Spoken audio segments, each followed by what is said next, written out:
Hi, my name is Raul Guerra. He, him pronouns. I am wanting to concentrate in electrical engineering, and this is Miguel, this is Jonathan, and this is Paul, and this is our project. It is Banana. We have a turret that design is lifted directly from a popular game called Bloons TD Battles. It's where you have monkeys that throw darts, and they throw it at balloons like these. And so one of the monkeys is the engineering monkey, and this is the turret design that he creates.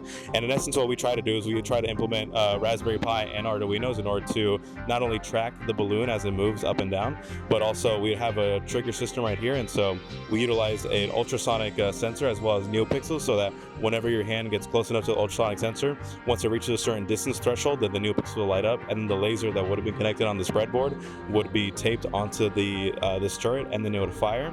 And then the Raspberry Pi would have a camera. Paul, if you mind showing that real quick. We coded the camera so that it can detect this certain shade of red, and then the servos right here would have it follow the balloon in the X, Y, and Z direction. And so with the camera as well as the trigger, in essence, it would follow the balloon and then fire it once your hand would reach a certain distance on the ultrasonic sensor.